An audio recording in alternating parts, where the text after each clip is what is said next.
Hello and welcome to Rule of Carnage, a podcast and video series about making better miniature games. We are here talking about all things to do with list building, and once lists have been built, whether any of them are good, and how to continue to have list building be effective and exciting in your miniatures game. We've both written some miniature games together and apart, some of which have had army building systems in. We'll probably dig into some of the challenges that we found with Gaslands, and some of the challenges that we've had as we've enjoyed other people's games as well.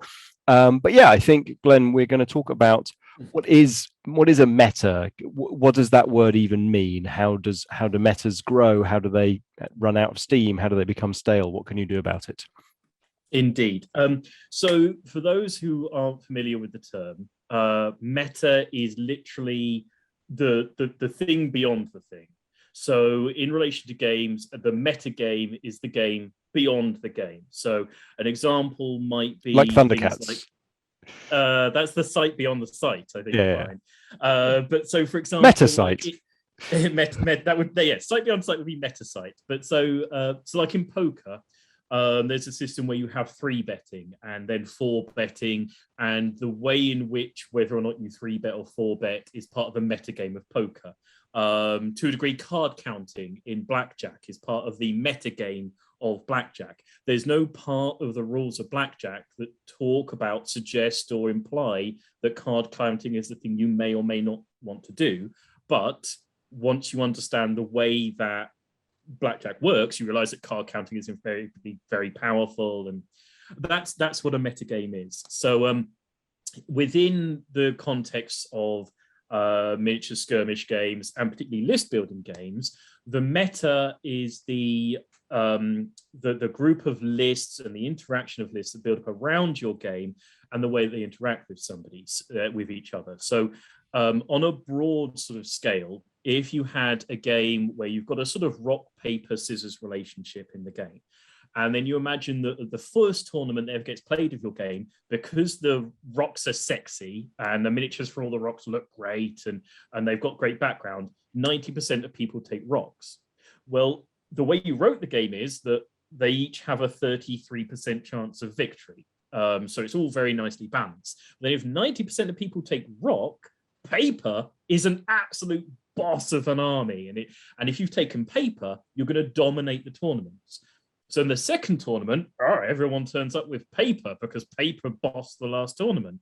And so scissors becomes and that's the basic of a meta system. Somebody brings something along which upsets the balance of the way maybe the game was imagined, and so the way it interacts with the other lists becomes sort of rolling. And a healthy meta is a good thing for a game. It keeps it evolving.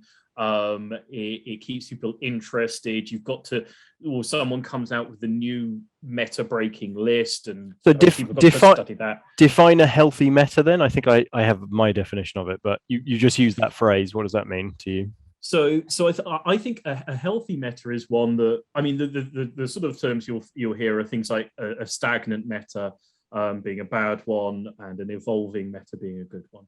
I think a good meta is one where whatever the perceived best lists are, or the factually best lists are, is constantly changing and evolving. And there's a constantly rolling set of questions, so that the new list turns up, which is the awesome game-breaking mega list, and then there are answers to that question that's being asked. That, I think, is a healthy meta. And I think critically, this is in the perception of the players, nothing to do with the designer. Like, the designer has their own internal, I can see all the cards view on this, but there's what is the public perception of that, like, strongest thing. Yeah, and I think, and this ends up being a question about how your game is going to evolve, and this isn't going to be something that most people who are watching, or indeed, is it going to evolve? Like, yeah, through what mechanisms will it evolve? Because it might be that you release a game and it's a single thing and it never gets an update, but like that could still have a healthy meta for a period of time. Absolutely. I mean, it could have a healthy meta for for any given period of time, and it depends on the way it's been built. I mean, a lot of this is going to depend on the resources you have and the way you reach out to your customer base, or or your players, your fans. So I mean, an example of this at the moment is X-Wing, X-Wing Second Edition, where all the points values on all the ships are linked to a constantly evolving digital database, and they're constantly tweaking the values dependent upon tournament metas. So when a certain list becomes defined as being the dominant list, they'll give the numbers a little tweak, a little twitch around, and they can constantly throw up dust around the meta and constantly chuck out static on it, and keep the variation between players moving and evolving, and keep everybody off balance because of that. Now, the vast majority of game designers are not going to have anything like the resources to achieve something like that. I'm going to argue against that. So I am working on something for Hobgoblin, which I think is an utterly trivial solution to this problem. So assuming that all of your players have access to the internet, then I'm making a spreadsheet, a Google spreadsheet that has a simple army list builder, and it didn't even have to be a simple army list builder. It could literally just be a sheet of paper. But like there'll be some points values in the published rulebook, wherever that ends up being, and then I will write in it, by the way, by agreement of both players, like the up-to-date points values are always linked over here. Go to hobgoblingame.com and you will find the spreadsheet, and it takes no effort for me to, in concert with some playtesters or in concert with the community, to just update the numbers here and say, like, the source of truth is always this online source. So I think that it's actually super achievable for all indie games designers, and they should consider it, because I think it's totally feasible. And whether or not it's a desirable thing for your community, who might get confused or be disappointed that things have changed, that's part of this conversation about how do you evolve the meta, and what's a evolving meta which people are enjoying the process of evolution, versus like it's storms and floods and ice age and all kinds of chaos. Yeah, and I think in reference to the resources I was talking about there, is I think the relevant resources that Fantasy Flight Games have are hundreds of gamers and data points, hundreds of tournaments with hundreds of gamers, thousands of data points, and the ability to analyze in a constantly ongoing fashion all of that data. I'm not saying that the app is the real sort of resource sink there. I think keeping it working is probably the resource sink that most people aren't necessarily going to have access to. And like you say, the data points are going to be the thing that's very tough. And in relation to metas generally, I think one of the things about a meta is that you can end up with players who find themselves in a big fish, small pond situation. When you've got a big game, when you've got an X-Wing or a Warhammer or wherever it happens to be, the meta links across groups of gamers. You might have a little group of Magic Gathering players in your local basement, and there might be one player who's like super dominant, but he can very quickly go to his local store, or a local tournament, or an online tournament. You can very easily now go onto whatever Magic Arena and find out exactly where your particular deck stands within the wider world. And it is a sort of a repeatable social phenomenon that people vastly underestimate or overestimate their own standing in relation to the overall standing of the population. You probably won't have a overarching scene that will link together all the little pocket metas of your game. Gaslands certainly doesn't.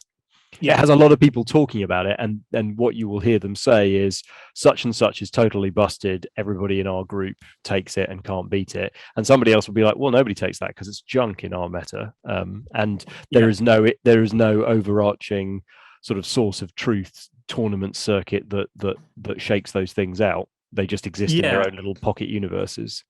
Yeah, as a sort of little aside, one of the games I put out is a game called Moonflight, which has 4 different decks that you can play in this sort of deck builder. Every single one of the decks has been called vastly overpowered by at least one different person. As they can't Perfect. all be vastly overpowered. What I want to do is get all those people together in the same room. That can be the issue with the meta, is that if one person is very good with one particular part of your game, and then they play a particular group, and nobody else in that group has the desire or the chops, whatever happens to be, to take that on and go, right, yeah, that was very powerful, I'm going to break you, and instead everybody else in the group goes, well, that's very powerful, I'm doing that. You get a big fish small pond situation very quickly. And actually, then there's an even worse outcome there, which is they go, oh, that's a very powerful list. This game seems to have been solved. Let's go and play something else. And I think that one of the scariest things from my perspective is like just people getting turned off by the fact that your game doesn't have enough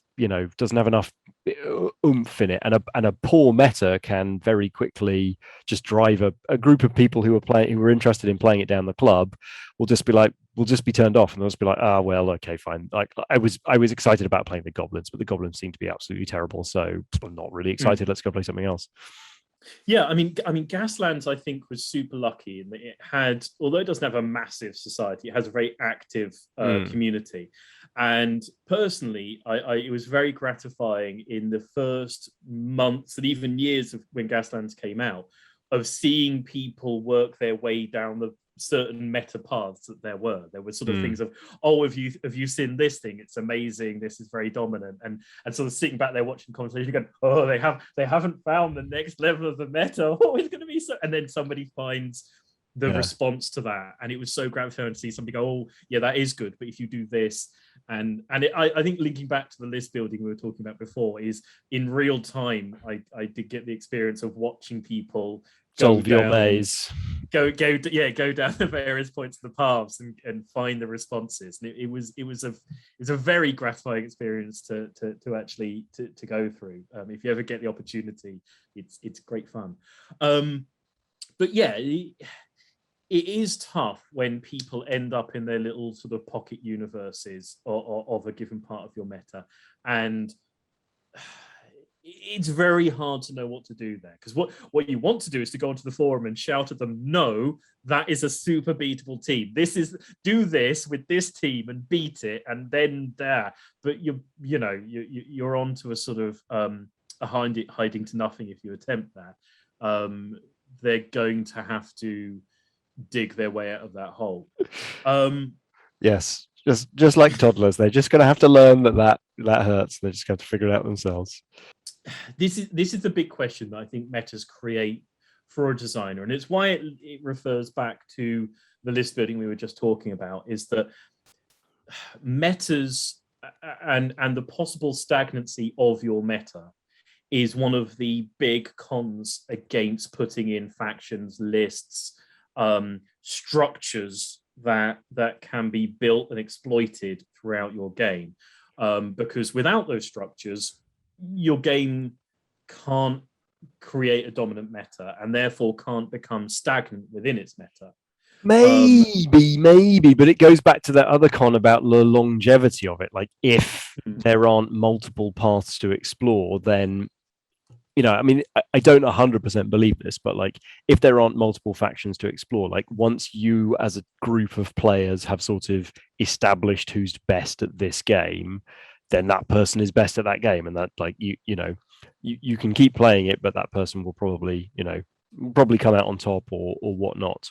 But like, the reason I don't entirely believe that is, like, I have played a game like Settlers of Catan 85,000 times, and that doesn't have a faction system. It doesn't need one. And so again, it goes back to like that decision about, is there enough play in my actual mechanical system at the tabletop versus, I mean, because I worry about this with A Billion Suns, is that once you've been through the core systems contracts in the book and you've kind of explored them and you've figured out how you like to use the resources in front of you and how you have figured out the solutions for yourself? Like, do you just reach a point where it'd be like, well, at this point I would probably switch factions and then I would re-explore the game from a different angle, and that option isn't available to you, or not as strongly. I mean, it's been designed a little bit in there, but it's nowhere near as strong as, I was playing dwarfs, now I want to play goblins.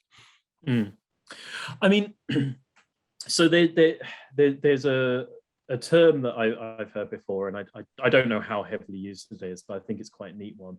And I threw it out in the last conversation. That's Grognard Capture. So the theory of Grognard Capture is that you put out a game, you put out first edition of your game, and eventually everybody falls out into a set of tiers. So you get the people that beat 90% of people, and you get the people who are beaten by 90% of people. And eventually, if you discover that eventually they form a podcast. Eventually, if a player discovers that they are beaten by 99% of people, they stop playing that game. And that means that the people who are beaten by 98% of people are now beaten by 99% of people. So they stop playing your game. And that means the people who were, and so on, where as the people who get trounced by everyone drop off the bottom of the list, the next tier is getting trounced by everybody. They no longer have their whipping boy, and so they drop off as well. And eventually, just as you're about to write the second edition of your game, all that's left is this sort of grognard rump, who were the 20% of the original game's market. And then you go back to your audience and you say, right, what needs to be in this game? And your second edition ends up being like Snakes on a Plane or something that's been written by people who thought that they knew what they wanted. And then you put it out there, and the first edition got 100 people, and the second edition gets 20 people, because the other 80 people aren't interested in a game which is built for the people who they aren't anyway, because if they were, they would still be playing your game anyway. And in order to make your game ongoing, you've got to appeal more and more to a narrower and narrower population of people, until you've got a game that's incredibly baroque in order to be able to satisfy and maintain and capture an incredibly narrow percentage of players, rather than managing to keep it sort of broad by recapturing those people that you lost because they got pantsed during the play of the first edition. And I think that's one of the things, again, I think is interesting in relation to the way that they've done X-Wing second edition, because there's a degree to which it's incredibly appealing to the hardcore Grognard players that the points of everything is constantly moderated by the results of the top tournament players in the world. On the other hand, it has a constantly evolving, recapturing meta. Everything is constantly changing. So if you were beaten last week, you don't know you're going to get beaten next week. You don't know that you're going to get beaten the week after. You don't have to go, well, look, geez, you thrashed me 9 games out of 10. There's no point playing the 10th game, because you get to go, everything's changing. Maybe those build tweaks have suddenly made my list that I played those last 9 games competitive, and has sucked out the juice of your clever clogs, tournament end of play. And so I do wonder whether they've managed to square the circle a little bit with that. There are 2 questions, I think, really. There's, how do you build a relatively resilient meta within a game that you don't intend to, or don't want to require a necessity of ongoing evolution for? And if you do want to constantly evolve your game, what are effective ways that you can allow it to evolve and grow? And I think, irritatingly, I'm going to go to the second of those questions first, because I think it's something that enrages me. But that's the main reason I did it. But the other reason I did it is I think it's something that we just mentioned a minute ago, and I think the single strongest and most effective way of keeping your meta relatively fresh is to allow cross-pollination between groups of players. And it is something that you can do by reaching out to your community and coordinating them to a certain degree. Now, I mean, that probably sounds like an ironic solution given my previous statements about net listing. And I think that if your community becomes very large and very committed, then over coordination of them possibly throws up other issues. It's a factor of the depth of your army list system and the size of your community. And I think, through sheer good luck, Gaslands ended up with a relatively good balance between, there's some depth in that system, but there were enough players to go digging, but there weren't so many players that it just got minced straight away.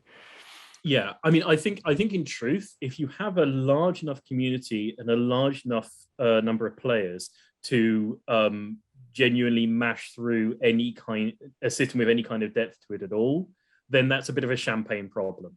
You know what I mean? If you've got that many players out there obsessively bashing your game, we're not going to have this problem. Very few people are.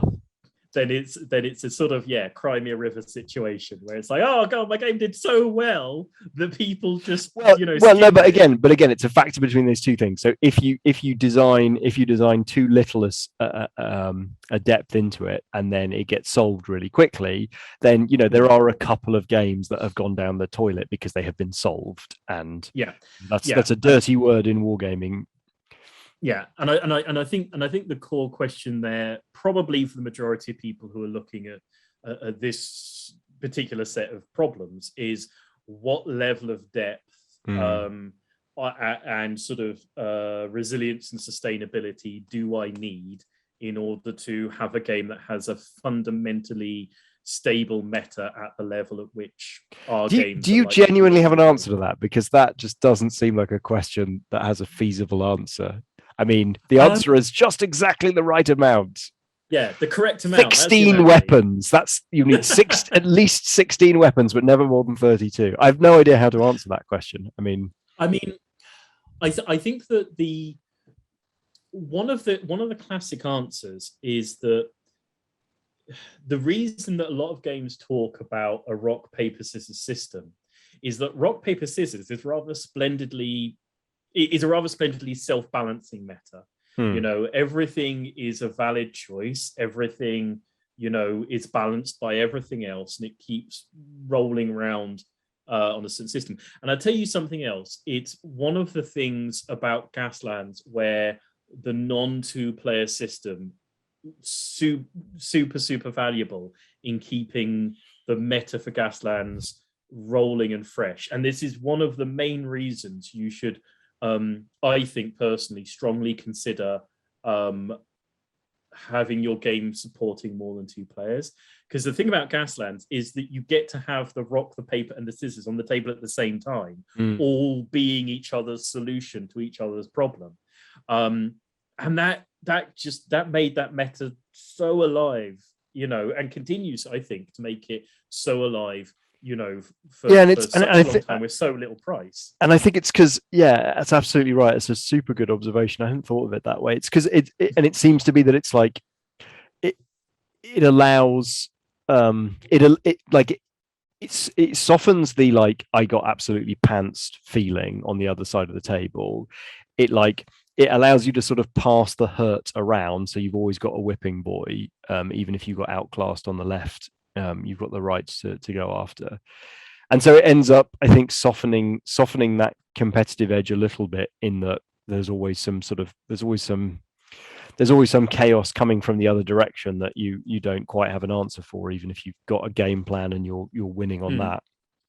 Yeah, because I think to get sort of a little analytical on Gaslands in relation to this question is that by having so in Gaslands, in a very general term, there's racers, rammers, and shooters. Yeah. And rammers are a problem for shooters because you can't shoot when you've been rammed.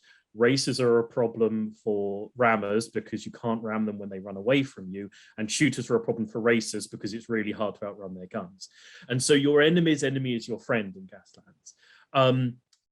But the thing about Gaslands that's rather sweet is that the inherent chaos of Gaslands cuts out the other problem to an enemy is your friend situation in games, which is politics. You can't really politics too much in Gaslands because so much madness is going on that it becomes largely pointless. So it has a lot of, and I'm going to say through luck more than judgment, I think, on our part for a large point. It has a load of systems. I'm okay with that. That inherently, as it turns out, throughout the design process, been like, oh, that's lucky. That balanced that out really neatly. Oh, look, that self-solves that problem. But I think that the short answer to how much of a meta you need to keep your game healthy is, aside from just enough, is a sufficient amount where a player picks up a list, puts together a reasonably obvious first set of choices, and doesn't answer all the questions that are to be asked. And if you can do that to just literally 1 degree for each list, you have a surprisingly rich meta. Because just to be clear on what you've said there, so I build a racing team and I've figured out how to get away from the shooting team, but I haven't figured out how to deal with those rammers. And when I get stuffed in a pack full of rammers, I'm like, my list isn't finished. It needs to be improved. Yeah. And as soon as that happens, you go, okay, well, I've got to go off and I've got to answer this other question.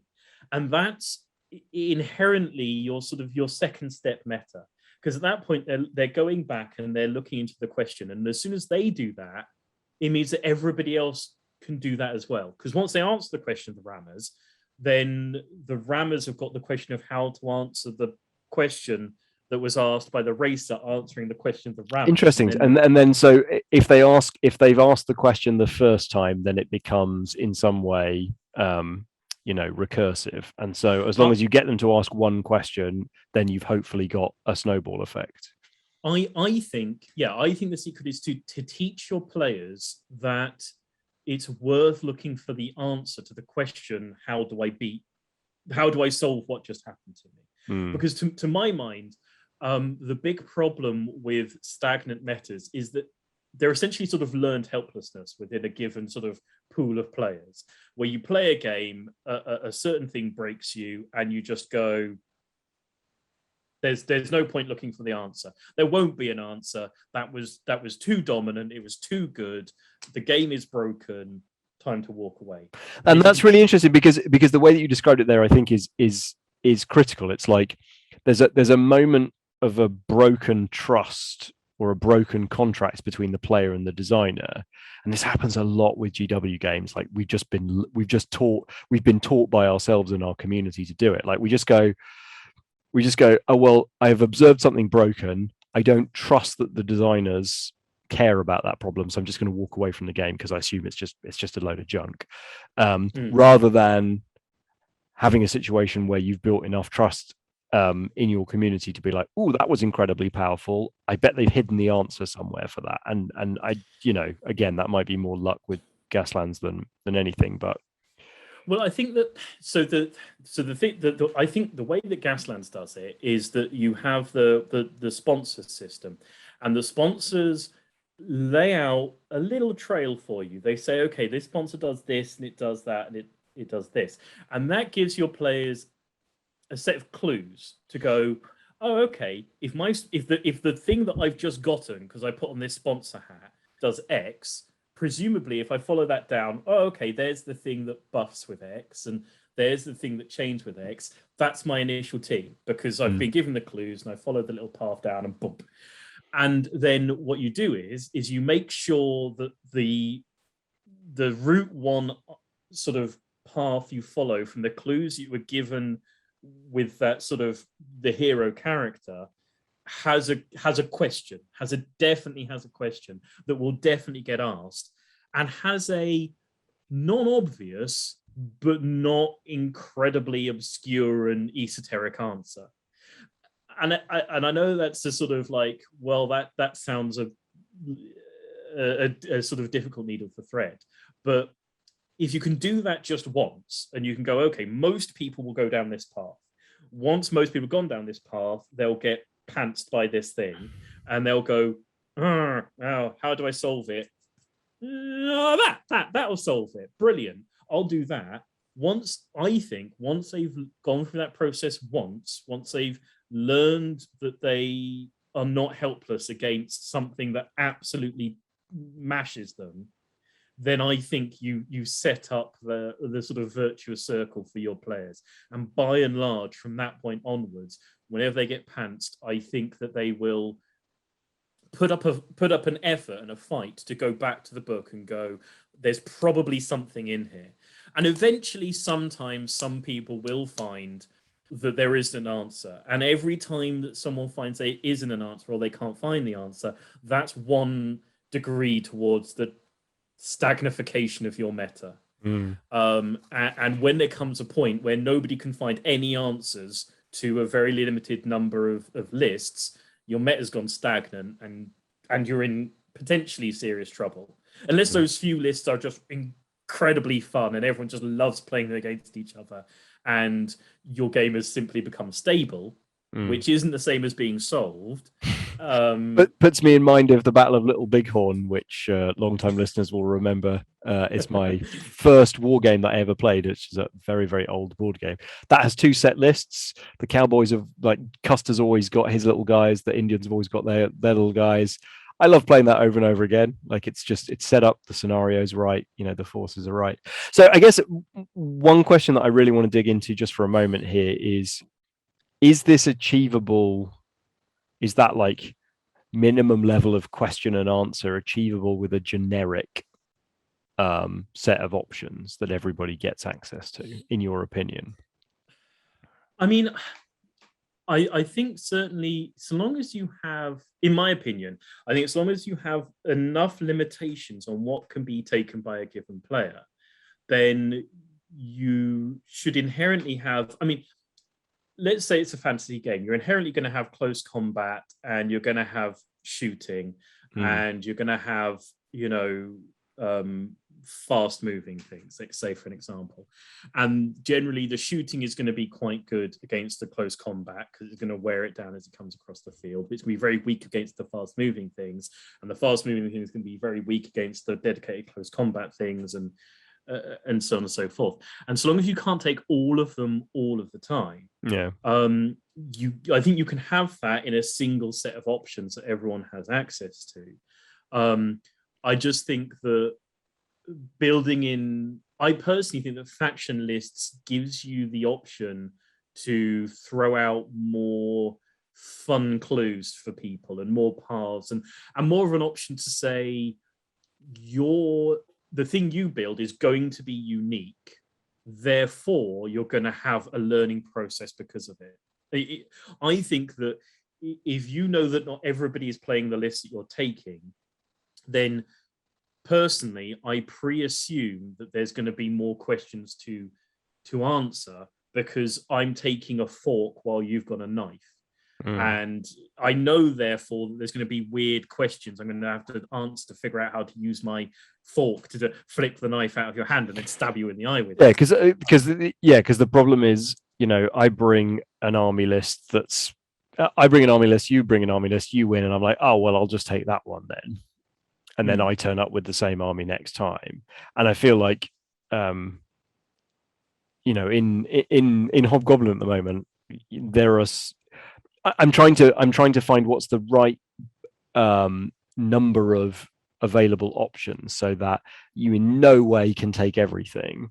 And so there's always feels like there's more options, but at the same time, I'm trying to optimize the playtime, so I don't want there to be too many. But then at the same time, I've got just a couple of moments of decision every army list is essentially going to be a set of decisions because you've got a whole a la carte menu and you could go from all missile troops to all monsters and everything in between.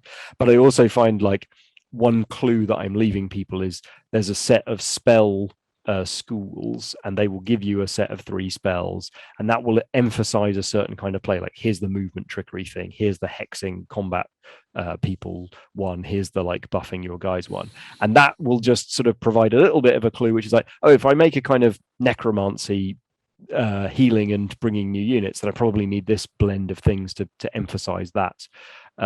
And that's like the absolute minimum faction system, even though you can all take the same spells. You don't have to, be a necromancer to take the healing people up spells. Yeah, I think the point to look at here is there's a little sort of psychological issue going on. And one of the things is that people will choose to protect their self-image when something occurs. And so they take a particular list in a particular game, they get totally pantsed, and they now have two choices. They can either decide that they're morons or the game is broken. And the natural psychological decision is that the game is broken, because I know I'm not a moron, so I'll protect my own self-image. I'll decide that your game is broken, and I'll walk away. Now, if you give people faction lists, they can go, well, this faction just isn't inherently suited to the thing I happen to play, and I'll just have to apply my super brain to making this faction that isn't suited to beating that faction beat that faction. And so I can protect myself a little bit and then go back in and rewrite the list and go, ha ha ha, I'm so brilliant, and I'm beating the faction that's meant to beat my one, even though it's meant to beat my one. Well, if you give everybody a generic list and then they get absolutely pantsed, it's like, well, they had exactly the same choice as I did, and I looked at the same thing that they did. And I know these white chess pieces, man, they're just overpowered. And I made a set of choices that got me absolutely wazzocked. I know that I'm a smart cookie, and I know that I made really smart choices. So evidently, this thing's broken. Walk away. And again, I think that giving things that don't look like each other give you extra ways to give yourself a little bit of ego buffering when things go completely against you. And so I think that's another way that allows you to feed back into the meta, because it gives people a reason to go back, and try again, because the answer to the question isn't either I'm dumb or your game's broken. The answer can be your game has a rock, paper, scissors situation, and I was holding a rock when he had paper. And what I'm going to have to do instead is go away and sharpen my rock up, and so I can defeat both scissors and paper. And whether or not that's true, so long as you can let people think that that's the situation, you'll give them a reason to keep your meta healthy for another round of list building. What an interesting conversation, Glenn. You've thought a lot about this, a lot more than I have, and it really does show in the way when we work together. Is there anything else on your list of things that we ought to talk about on the podcast? I think for this particular conversation, I think we've given that a good rollover. I think the thing that we need to really talk about on this subject is balancing, and the illusion of balance and the presence of balance. But that is a chat for another day. I think we've talked sufficiently about metas in this build. Fantastic. All right.